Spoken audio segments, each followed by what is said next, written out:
Hey guys, কি খবৰ? ভালে আছে নে আপোনালোকে? আকৌ এটা নতুন ৰেচিপি লৈ আপোনালোকক স্বাগতম জনাইছো।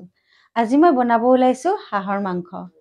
ঠাণ্ডাৰ দিনত হাঁহৰ মাংস সকলোৰে ভাল লাগে। হাঁহৰ মাংসৰ লগত কোমোৰা দি বনাম। আহকচোন চাও কেনেকৈ বনাব পাৰি হাঁহৰ মাংসটো। আৰু যদি ভিডিওটো ভাল পায়, লাইক, শেয়াৰ, সাবস্ক্ৰাইব কৰি দিব। ৰেচিপিটোৰ কাৰণে কি লৈছো কৈ দিছো মই। হাঁহৰ মাংস, ডাঙৰ পিয়াজ 3টা, গোটা গৰম মছলা, তাৰ পিছত তেজপাত, শুকান জলকীয়া, কেঁচা জলকীয়া, আদা, নহৰু, এয়া কোমোৰা ডাঙৰকৈ কাটি লৈছো, জিৰা, ধনিয়া আৰু কাশ্মীৰী ৰেড চিলি পাউডাৰ। মাংসটো মই ভালকৈ সানি থৈ দিম। এয়া পিয়াজ লৈছো, আদা নহৰু লৈছো, কাশ্মীৰী লৈছো,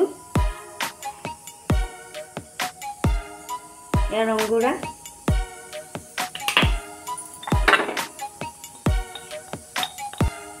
জিৰা, ধনিয়া,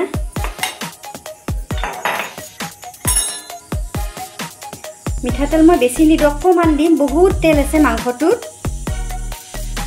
অকণমান দিম, মানে তেলেই আছে মাংসটোত বেছি। মাংসটো একদম যিমান পাৰে সানি ল'ব ধুনীয়াকৈ। মই ধুনীয়াকৈ সানি লৈছোঁ। ইমান তেল আছে, ইয়াত তেল উঠিয়ে গৈছে মাংসটোত, গোটেই তেলে, এইবিলাক গোটেই তেল। এতিয়া মই এইখিনি হৈ গ'ল, ধুনীয়াকৈ প্ৰায় 1 ঘণ্টামানৰ কাৰণে ঢাকন লগাই থৈ দিম। এয়া আজি মই কুকাৰত বনাম মাংসটো। কুকাৰটো গৰম হৈছে। মই আপোনালোকক আগতেও কৈছোঁ যে হাঁহৰ মাংসত বহুত তেল আছে, সেইকাৰণে অকণমান তাতে অকণমান দিছোঁ আৰু ইয়াতে অকণমান দিম, আৰু আপোনালোকেও অকণমান দি পেলাই খাব। ইয়াতে মই এতিয়া শুকান জলকীয়া, তেজপাত আৰু লগতে গোটা গৰম মছলাখিনি দি দিম। আৰু মই মেৰিনেট কৰোঁতে পিঁয়াজ চিয়াজ চব সানিয়ে লৈছিলোঁ ধুনীয়াকৈ। এয়া মাংস 1 ঘণ্টাৰ পিছত এয়া এইখিনি ভাজা হৈ গ'ল। এতিয়া মই মাংসখিনি দি দিছোঁ।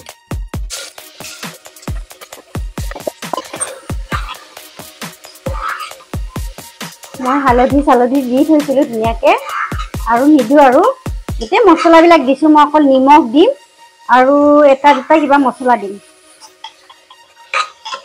মাংসখিনি মই ভাজি আছোঁ। এয়া তেল পূৰা উঠি গ'ল, দেখিলেনে? এই চাইডেৰে আৰু উঠিব, মানে মাংসখিনিত বহুতেই বেছি তেল আছে।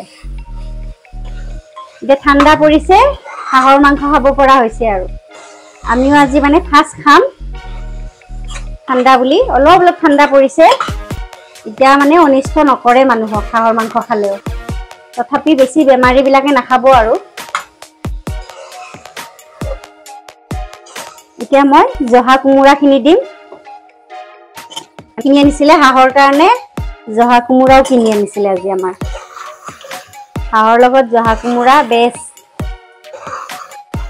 কালাৰ দেখিছেনে? কাৰ খাওঁ লাগিছে কওক।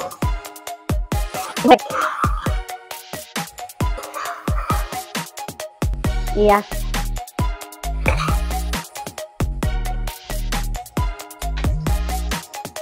এতিয়া মই নিমখটো দি দিম। মই নিমখ দিয়া নাছিলোঁ, হিচাপ কৰি দিব আপোনালোকে কিমানখিনি লাগে।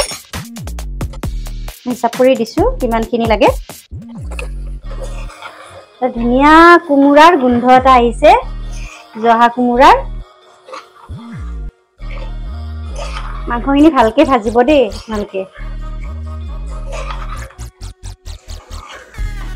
মাংসখিনি একদম কম জুইত, মানে মিডিয়ামত, কম জুইও নহয়, একদম মিডিয়ামত ভাজিব।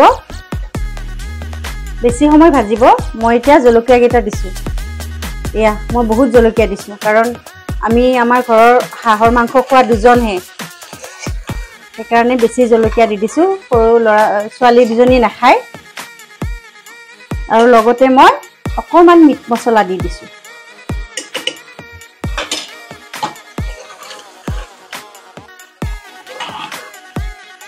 অকণমান মই পানী দি দিছোঁ। সাইডত লাগিব ধৰিছে অলপ অলপ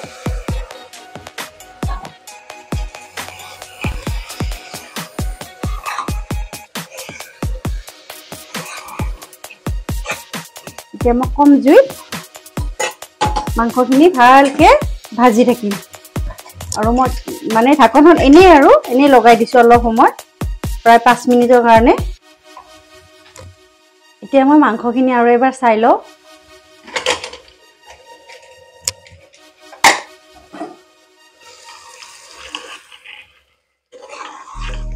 কোমোৰাবিলাক অলপ অলপ সিজিছে এয়া এনেকে ভাজিয়ে মই এনেকে সিজাই দিছো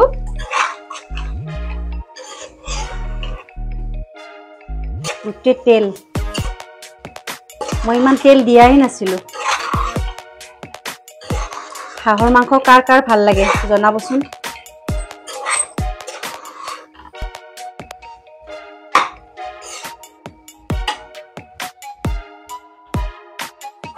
মই মাংসখিনি একদম ধুনীয়াকে ভাজিছো ৰঙা হৈ গৈছে এতিয়া মই ইয়াতে পানী দি দিম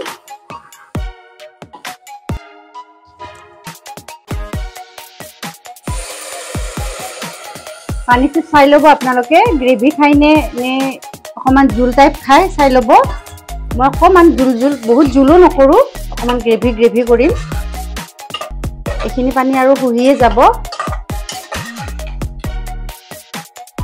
আৰু লগতে মই ইয়াতে খুন্দনিটোত অকমান গৰম মছলা খুন্দি লৈছিলো এইখিনি দি দিম আৰু মই 7টা মান চিটি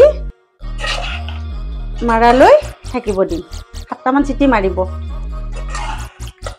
আপোনালোকে হেনেকে 7টা মান চিটি মাৰাৰ পিছত বন্ধ কৰি দিব গেছটো মই অকমান নিমখটো চাই লওঁ যদি কম হয় অকমান দি দিম নালাগে ঠিকে আছে এতিয়া মই ঢাকনখন লগাই দিছো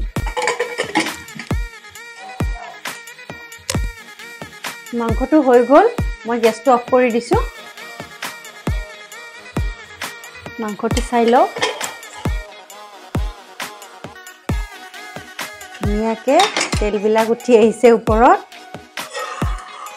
কোমোৰাবিলাক সিজি গৈছে ধুনীয়াকে একদম গ্ৰেভি হৈছে